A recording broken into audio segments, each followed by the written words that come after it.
Hello everybody. I wanted to make a little video to explain some of the items that we would have gone over in class on Tuesday had I given us more time to specifically target these items.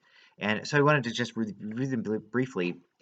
You'll also find these concepts covered in the reading in the first three chapters of the text on healthcare ethics. So make sure that you've had a read of those three chapters. But also I will go over some major concepts that relate to the first brief paper that I would like for you to do on Tuesday.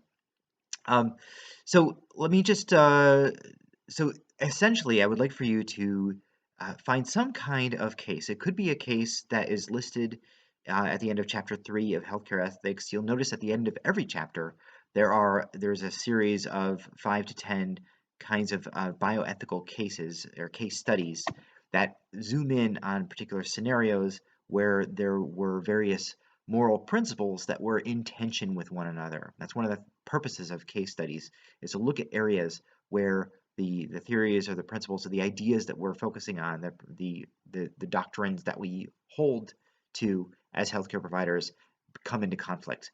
And that's interesting because it helps us to form our moral approaches, and it helps us to understand more how we are going to resolve ethical problems and dilemmas in healthcare settings.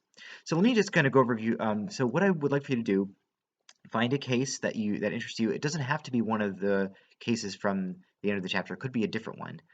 You'll notice I mentioned the Charlie Gard case, a very important bioethical case, a very recent one as well. And that's one option that you could do. So I would like for you to in your description of this case, explain some of the ethical norms that are at risk of being violated. And you know that's part of the instructions. So, for example, is there a risk of a contrast between the principle of, say, autonomy and the principle of beneficence? Oftentimes, you'll see that in cases. So a few of the principles listed also in the description of the assignment include the principle of double effect, which we didn't get to go over, but I'll just kind of describe that briefly. Let me just do that now. The principle of double effect includes four conditions, all of which need to be satisfied in order for something to be considered morally acceptable. First condition is the action itself. When we're examining an action, is the action itself morally wrong, or is it morally acceptable? It should at least be morally acceptable, preferably morally good, this action.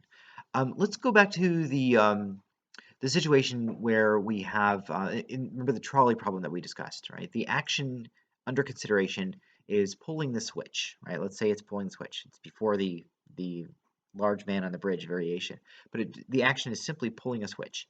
Well, that action is at best neutral, right? It's not necessarily something that is bad or good. It's just pulling a switch, right?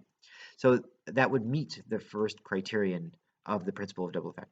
Second criterion is the motivation. Why are you performing this action? So going back to the trolley problem, if the reason why you pull the switch is to save the 5 lives, then that's good. That's a good motive.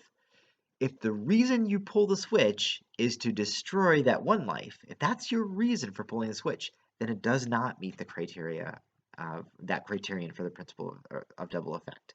So anyway, the action itself, the motive for the action plays a role.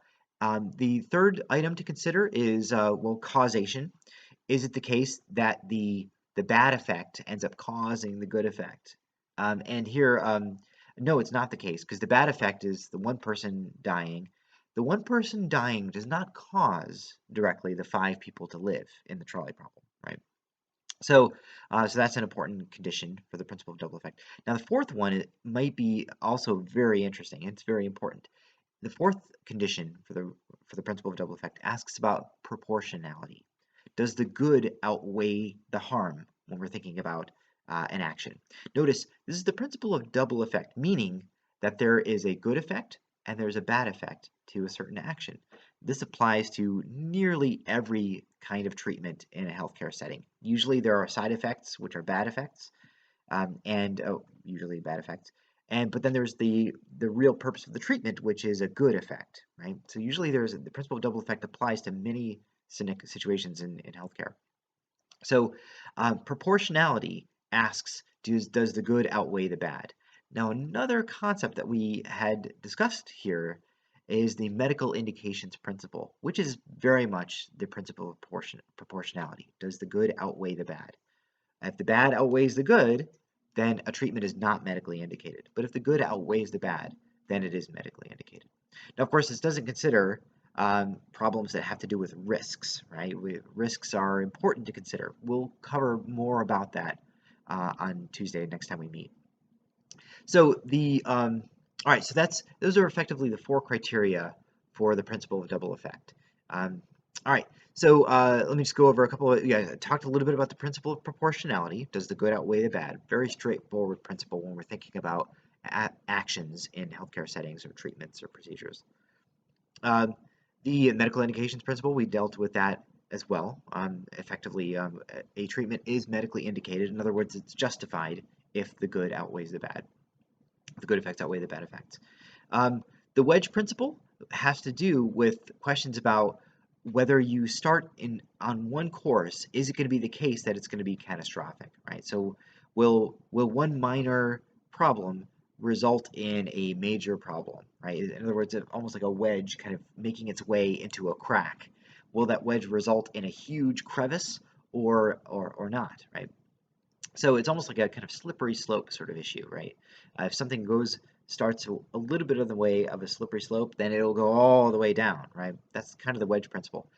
Now, you might realize it's not always applicable because there are some cases where causing a little bit of harm will not necessarily fall down a slippery slope and cause a lot of harm. It won't cause a catastrophe in most cases.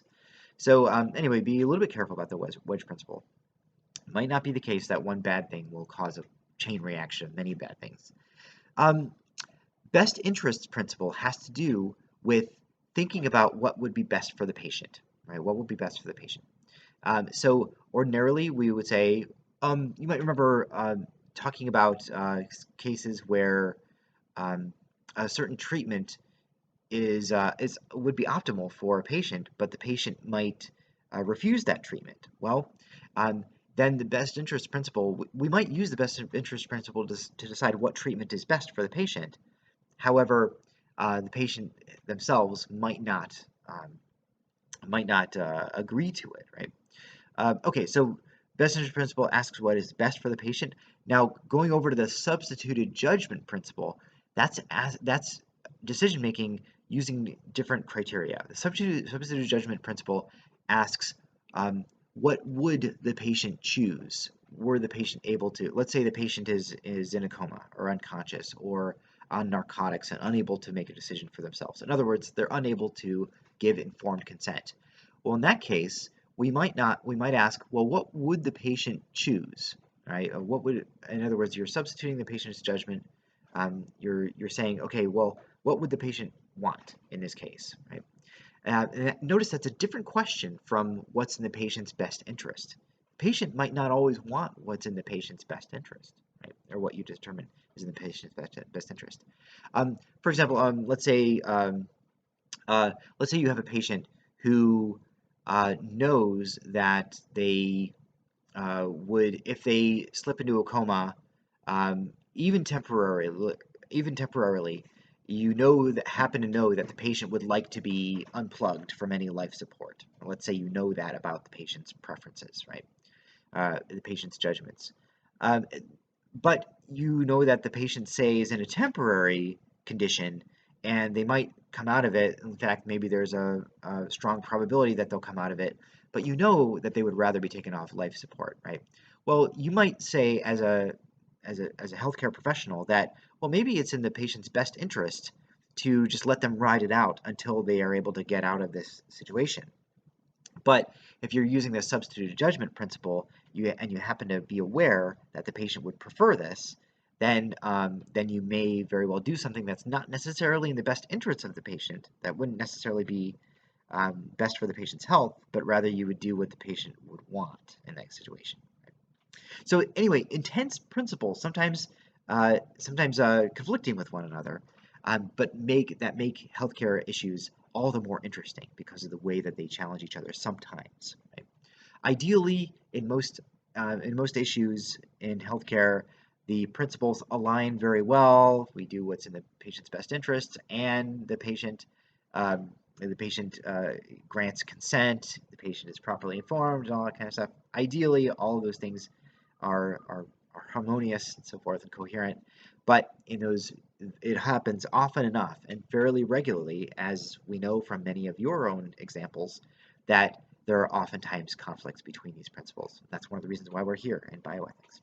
So for this paper, just make sure that you have identified a case and asked about to what extent you are risking harm, and ask about these kinds of circumstances. Let's see. Yeah, what are the ethical norms that are at risk of being violated? So where's the conflict between the principles, and focus on that extent to which you are risking harm to the patient. Okay. And that's effectively what I'd like for you to focus on, right?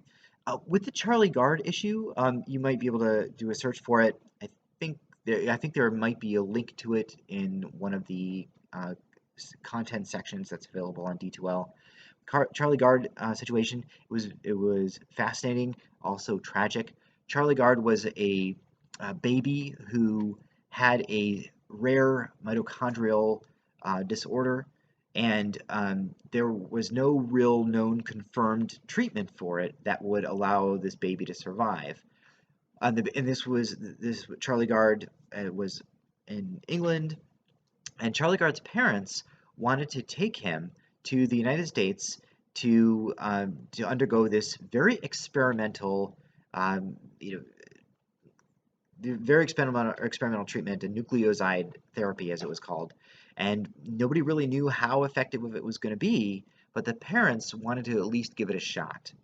Well, in England, the National Health Service and the courts there said, no, we think that there is too much of a probability that taking the child all the way across the Atlantic to the United States, the burden of travel, and then undergoing this therapy, which could end up being more painful or causing more suffering to the child, and then it might not even work, right? So the National Health Service in the UK and the government ended up forbidding the parents from taking this baby to the United States to do this experimental therapy because they thought it was going to do more harm than good, right? So in that ethic, primum non-nocere, in other words, first do no harm.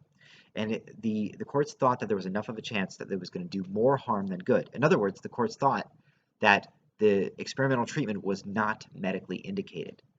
However, remember, the parents wanted to try it, and of course, the parents are the surrogates for this baby, right?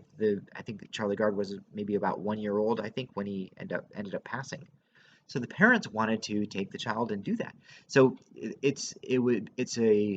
what happened was that the courts and the National Health Service, they overrided the parents' autonomy in that case as surrogates. They overrode the parents' autonomy and said, no, you may not do this because we think it's going to cause more harm than good, right? Okay, so if you want to use that case, you can explore that and look at all the ramifications of the questions that have to do with not harming a child through experimental treatments, right? Okay, I hope this is sufficient as an overview of some of the principles we didn't get to on Tuesday. I hope it's also sufficient as an overview of the paper and what I'd like for you to explore as you write. I'm not expecting a very long paper. A lot of the time students finish this in maybe 1 or 2 pages or so. The overarching question I'm going to be asking as I kind of assess these papers is, were you thinking about this? I want to see your brain at work, your moral philosophical mind, kind of churning away on these ideas, right? So in other words, I want to see your mind come through in this writing. So that especially. Let's see. What else? Yeah, let's leave it at that, right? And if you are having any difficulty with the paper, please feel free to email me. I'll do my very best to respond promptly to that. Okay, and I'm sorry, I don't want to make this video too long, but I thought I'd, just go ahead and do that. Oh gosh, I'm over 15 minutes now. All right, take good care. I will see all of you on Tuesday. Oh yeah, just one other update while we're at it. Tatiana rightly mentioned that it would be valuable for us to have a little break in between the two halves of our 4-hour meeting session. That's a great idea. So we'll do that. And actually, ordinarily for a 4-hour class, I would anyway. So it's definitely warranted. It is medically indicated for us to do a little bit of a break. So we'll do that. Yeah, just a small update. Okay, and don't forget to take the moral theories quiz as well, which should be on D2L. It should be available to you. All right, thanks very much. I look forward to class again on Tuesday. You all have been terrific at contributing to our discussions and coming up with great ideas in ethics. So I'm really enjoying our discussion so far. All right, take good care and see you Tuesday.